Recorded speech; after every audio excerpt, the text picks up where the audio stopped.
Hello and welcome to the channel. I'm Nathan, and if you missed last video, this here is my newly acquired 2012 BMW X535d, which you may think that this is the other one I just had, which is the 35i, but no, this one is the diesel model, and thank goodness it is, and that's obviously why I have it here today. But there is a couple of things that I do need to do to it to make it roadworthy, and that of course is addressing the glow plug issue, a fuel injector, and a couple other service items. Under the hood here is BMW's infamous M57 diesel engine, which is quite famous, known for its reliability. Now this engine here does need a little bit of tidying up to make it in perfect condition. Of course, like I was saying earlier, and especially in the last video, needs a fuel injector on cylinder 1, and also all the glow plugs need to be replaced, including the module. Believe it or not, this is actually my first diesel car I've ever owned, so I have no experience whatsoever, so I basically have to relearn everything all over again, so it should be a rather interesting process. First order of business to get to the glow plugs, which are actually under the intake manifold. I actually have to remove this air filter housing, and then once I got that done, then I can remove the intake, and then pretty much that's it.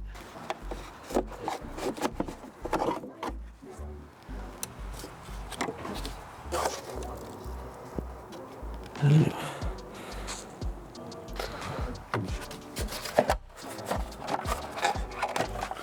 probably can't see that on camera, but there's a bunch of dead wasps in there, which is just perfect. All right, here's the intake manifold.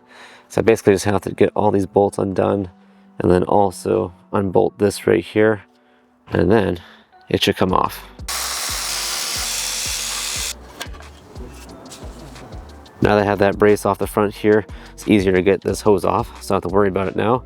And all I have to do next is just undo all these bolts, and then there's nuts all along the bottom here I have to undo as well. These are all 10 mil, by the way.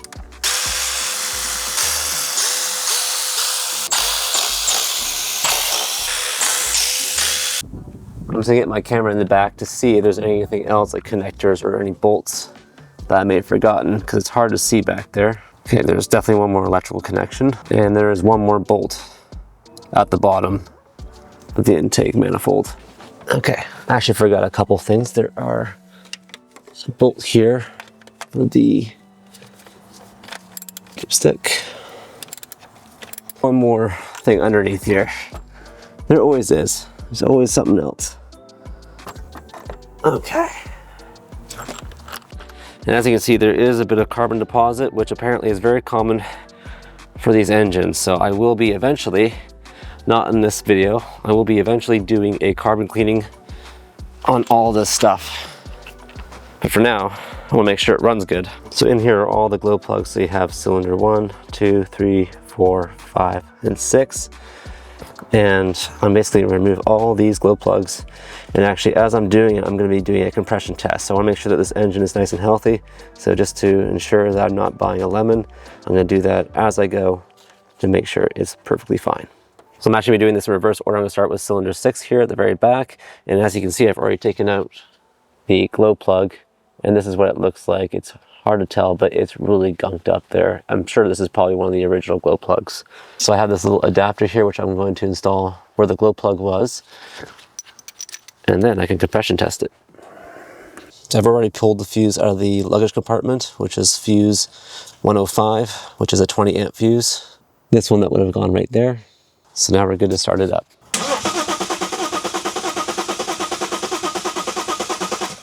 Okay. That's at 300, that's exactly where it should be. So here's the old glow plug, and this is the new one. As I'm putting the new glow plugs in, I'm actually putting a little bit of dielectric grease just on the threads here. So that way when they have to come out in the future, it'll be a lot easier. Torque specs for the glow plugs is 18 Newton meters.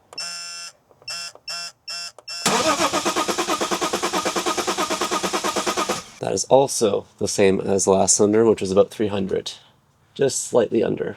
So I pressure tested the remaining cylinders, and they were all pretty close to each other, being about 300 PSI. Since I replaced all the glow plugs, it would make sense to also replace the module. Now, main reason I want to replace the module is because I was getting a bunch of codes, like error communication with the module, so I figured that's probably one of the main culprits as to why it's having a hard time starting.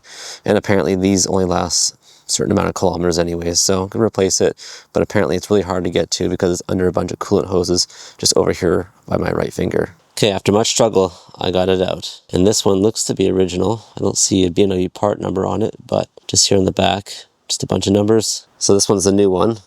So I'm just gonna take a photo of it to make sure there's nothing I need for coating, and then we're good. All right, everything's all buttoned up here with the glow plugs in the module. Thank goodness that's done. So now it's on to fuel injector number 1, which is just right here. Unfortunately, I might have to remove this oil cap housing right here, just so that way I can get it out. So it's just a matter of undoing this flare nut right here on this side and one on the injector.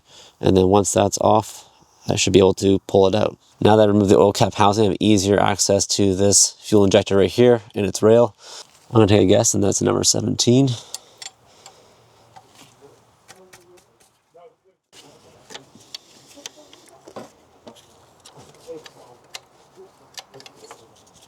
Okay, so this is disconnected, and so is the fuel line.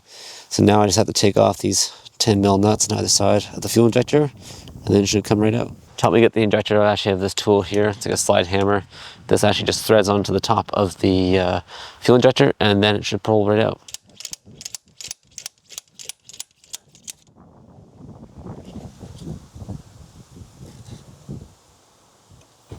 Ooh, that is fouled up.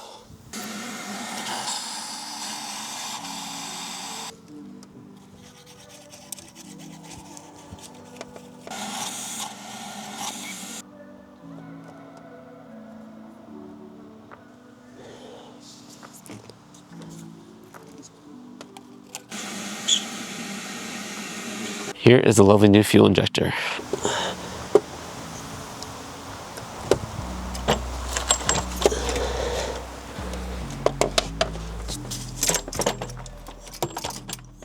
Well, it's the following day, and I spent quite the night trying to wrap up this engine here with the glow plugs, glow plug module, and not to mention that one trouble fuel injector.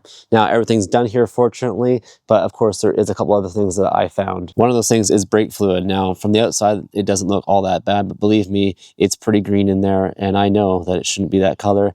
And not only that, I checked it, and it's got quite a bit of moisture in there, so I'm going to replace that here shortly. Also, the cabin air filter here, which actually there's 2 of them on either side, those were pretty gross. So what I ended up doing is actually just clean them up, and then I will actually replace them with brand new ones probably in a couple weeks. Not to mention that the air filter for the engine here was a bit gross as well, so that will be another thing that I will end up replacing. So I'm starting to see the costs add up a little bit with this vehicle, and more than I thought, but that's kind of what happens when you buy a vehicle this old, and probably, I wouldn't say this neglected, but you know, when basic maintenance kind of goes undone for quite some time. So that's what happens. I guess I'm the sucker that's paying for it now. So if you remember that black BMW X535i that had a front blown differential, which is the reason why I bought it, so I could fix it up. Anyways, so that was an issue. So I figured with this one, I don't want that to happen to my vehicle. So I want to replace all the differential fluids and also the transfer case fluid. Not only that, because I saw a code for oil wear on the transfer case, so I figured just replace it as preventative maintenance, and then I'll recalibrate it later. So while I did that, I also checked out a couple other things. I saw this cable just laying here. I have no idea what it's for. It kind of goes up where the transfer case is. That's the front of the vehicle. That's the back.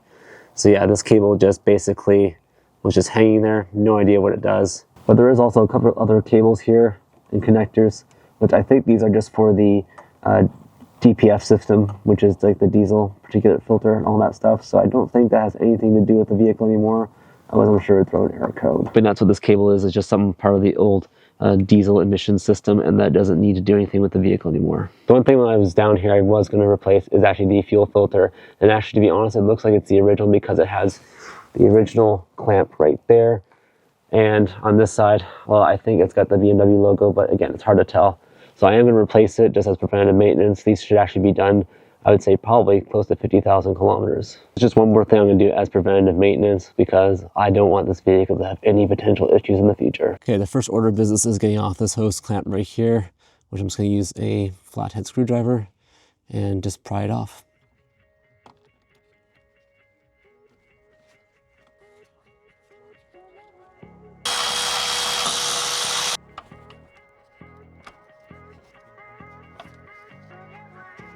Yeah.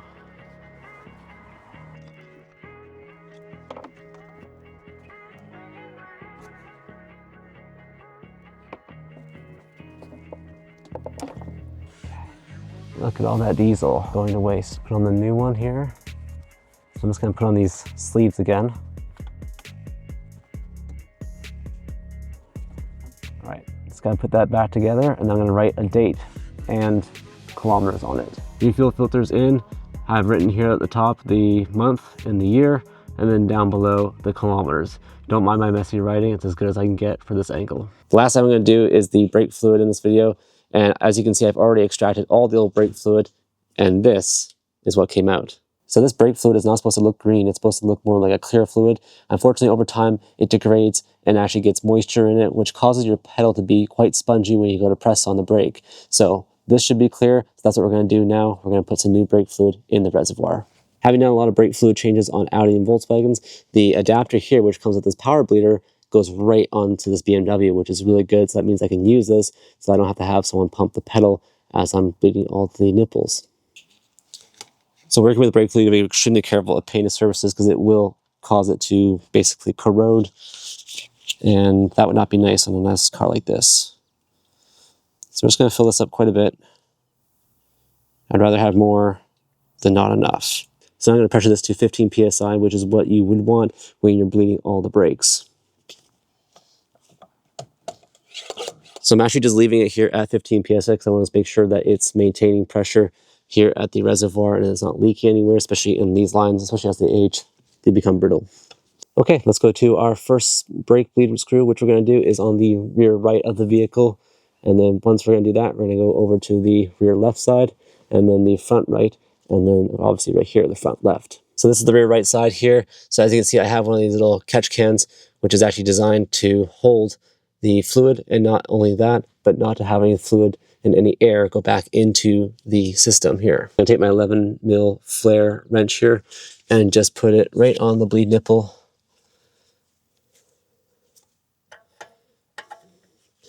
And I'm gonna attach my hose.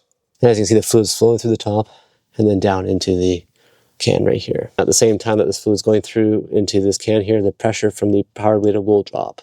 Okay, having let that go for quite some time, this is all the fluid that I've gotten out of this line here. So I'm actually going to close it off.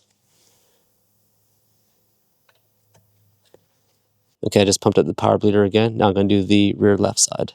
This is just the old brake fluid for the other side. No point in dumping it at this point.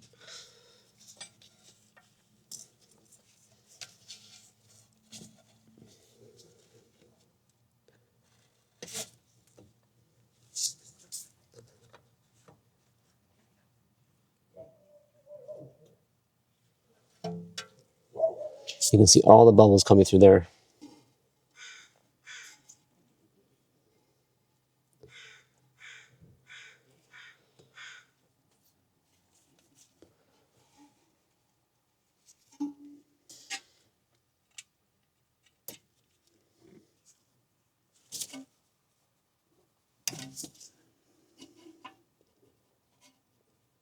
So I'm all wrapped up here with the brakes, and I have to say, having this power bleeder has made this job twice as easy, and actually really thankful that I invested in the money years back to get it, because this took what would have taken hours and maybe an additional set of hands, or at least feet, to do this has now just saved me down to one person in about half the time. Sorted down, the BMW is, well, almost darn near perfect, at least in the way it starts up now. No big cloud of smoke, and also it doesn't really hesitate like it used to either. I mean, it's still not perfect. This vehicle definitely needs still lots of love to get it to where I want it to be a reliable daily driver, and also to put it to work. But nonetheless, though, I'm pretty happy with it so far, and I will be addressing other things in future videos, so make sure you stay tuned for that. And with all that being said, I want to say thank you very much for watching today's video. If you did enjoy it, please be sure to hit the thumbs up button, and also if you haven't done so already, consider subscribing to the channel so that way you don't miss any future videos like this. It greatly helps the channel out. And until next time, take care. Bye now.